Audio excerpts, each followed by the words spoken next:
As I teach on sexuality, I want you to guess what is the most common question that I'm asked. Have you thought about it? Well, here it is. Is masturbation a sin? Out of all the things that people could ask me, this is the one that people most often ask. Now, why is that? I think partly because we all kind of struggle with it, and there's really not a clear answer where we can just look in the Bible and say, 1 Corinthians says masturbation is wrong, because it's just not addressed in the Old Testament or in the New Testament. And so we really have to wrestle with, what does God think about this? What does he say about it? So I want you to consider a few things related to this question. First of all, although God did not address masturbation, he does address lustful thoughts. Jesus said very clearly, if you lust after someone, it's like having sexual immorality or adultery with that person in your heart. And so masturbation is often paired with pornography or sexual thoughts and fantasies. And in that case, it's not necessarily what's going on in your body that's the problem. It's what's happening in your mind. And Jesus really wants us to flee from those kinds of lustful thoughts. The second thing that I would encourage you to ask is to consider God's design for sexuality. God created the sexual expression, the orgasm, the excitement of sexuality to be a celebration and sealing of the covenant of marriage, of the vows of marriage.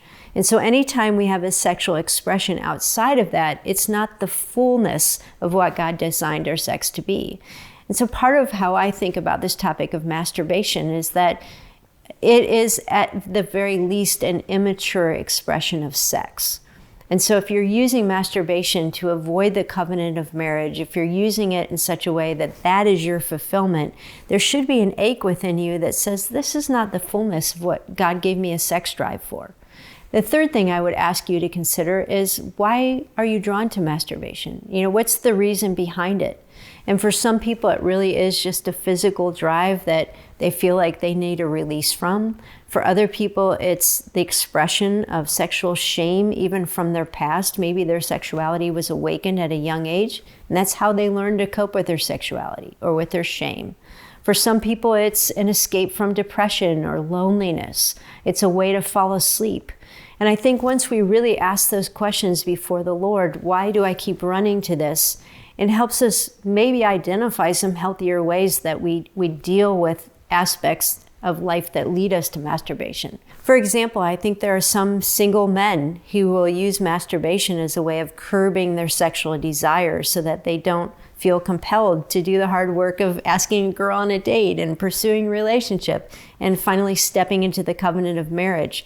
So if you're using masturbation as a form of curbing your sex drive so that you are not compelled to seek relationship, I think that's a misuse of the gift of your sexuality. So bottom line, I don't think in and of itself it's a sin, but it becomes a sin when it's paired with lustful thoughts. And it also is a form of perhaps immaturity that God wants us to grow out of as we walk more into what it is to be a whole and to experience intimacy in God.